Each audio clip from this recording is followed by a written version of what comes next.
സംസ്ഥാന സർക്കാർ താലൂക്ക് തലത്തിൽ സംഘടിപ്പിക്കുന്ന കരുതലും കൈത്താങ്ങും പരാതി പരിഹാര അദാലത്തിൽ മാവേലിക്കര താലൂക്കിൽ 244 പരാതികളിൽ തീർപ്പ്.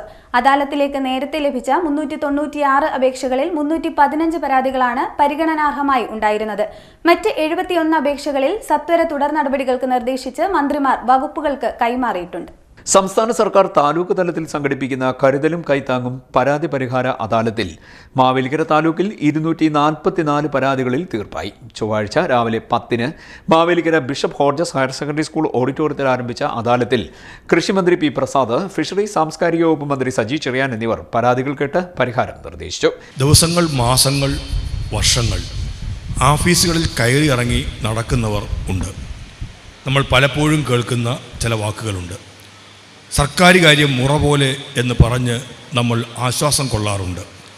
മുറ പോലെ എന്ന് പറയുന്നത് ഒരു പ്രകീർത്തിക്കാനോ പുകഴ്ത്താനോ പറയുന്നതല്ല, ബുദ്ധിമുട്ടും പ്രയാസവും അനുഭവിക്കുന്നതിൻ്റെ പേരിൽ പറയുന്ന ഒരു കാര്യമാണ്. എത്രയോ നാളുകൊണ്ട് കയറി ഇറങ്ങി നടക്കുന്നു എന്നുള്ളതൊരു സ്ഥിരം വാക്കാണ്. അങ്ങനെ കയറി ഇറങ്ങി നടക്കാൻ പാടില്ലാത്തതാണ്. ചെയ്യാൻ പറ്റുന്ന കാര്യങ്ങൾ ചെയ്താൽ, ചെയ്യാൻ പറ്റാത്ത കാര്യങ്ങൾ ചെയ്യുകയില്ല എന്ന് ബോധ്യപ്പെടുത്തിയാൽ ഈ നടത്തം നമുക്ക് അവസാനിപ്പിക്കാൻ പറ്റും. അദാലത്തിലേക്ക് നേരത്തെ ലഭിച്ച 396 അപേക്ഷകളിൽ 315 പരാതികളാണ് പരിഗണനാർഹമായി ഉണ്ടായിരുന്നത്. മറ്റ് 71 അപേക്ഷകളിൽ സത്വര തുടർ നടപടികൾക്ക് മന്ത്രിമാർ നിർദ്ദേശിച്ചു. വകുപ്പുകൾക്ക് കൈമാറുകയും ചെയ്തു. അദാലത്തിലേക്ക് മുൻപ് പരാതി നൽകിയവരെയെല്ലാം മന്ത്രിമാർ നേരിൽ കണ്ടു. 17 റേഷൻ കാർഡുകളും 6 റവന്യൂ രേഖകളും അദാലത്തിൽ വിതരണം ചെയ്തു. അദാലത്ത് ദിവസം കൗണ്ടറിലൂടെ 341 പുതിയ പരാതികൾ കൂടി ലഭിച്ചു. പുതിയ പരാതികൾ സ്വീകരിക്കാൻ കൗണ്ടറുകൾ ഒരുക്കിയിരുന്നു. അദാലത്ത് ദിവസം ലഭിച്ച അപേക്ഷകൾ ഓൺലൈനായി രജിസ്റ്റർ ചെയ്യുകയും 15 ദിവസത്തിനകം തീർപ്പ് കൽപ്പിക്കാൻ ബന്ധപ്പെട്ടവർക്ക് മന്ത്രിമാർ നിർദ്ദേശം നൽകുകയും ചെയ്തു. MS അരുൺകുമാർ MLA, ജില്ലാ collector Alex Varghese, ADM ASHA C Abraham, deputy collector H Rupesh, tahsildar TS Geethakumari, RDO J Moby എന്നിവർ അദാലത്തിൽ പങ്കെടുത്തു. എനിക്ക് സ്വയം തൊഴിലിന് വേണ്ടി സഹായത്തിന് വേണ്ടി വന്നതാണ്.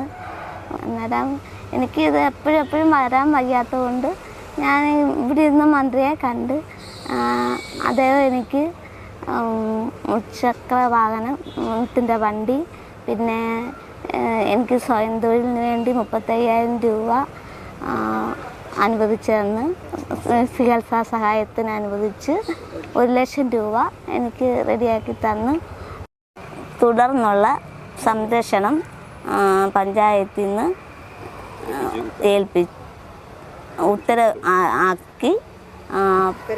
ഉത്തരവിട്ട് അപ്പം ഞങ്ങളെപ്പോലുള്ള പാവത്തുങ്ങൾക്ക് സർക്കാർ ചെയ്തു തന്ന കാര്യങ്ങൾക്ക് ഒരുപാട് ഞാൻ നന്ദി അറിയിക്കുന്നു. മോള് ഭിന്നശേഷിക്കാരിയാണ്. വീൽ ചെയറിലാണ് അവൾ. ഞാൻ മാത്രമേ ഉള്ളവളെ നോക്കാനാണ്. അച്ഛനില്ല, മറ്റാരുമില്ല നോക്കാൻ. ജീവിക്കാൻ മാർഗമില്ലാത്തത് കൊണ്ടാണ് ഇവിടെ വന്നത്. മന്ത്രിയെ കണ്ട് കാര്യങ്ങൾ ബോധിപ്പിച്ച് ഒരു സ്വയം തൊഴിൽ, അവൾക്ക് ജീവിക്കാൻ വേണ്ടിയിട്ടൊരു സ്വയം തൊഴിലിന് വേണ്ടി അദ്ദേഹത്തിനോട് പറഞ്ഞ് ഇപ്പം 35,000 രൂപയും മുച്ചക്ര വാഹനം, പിന്നെ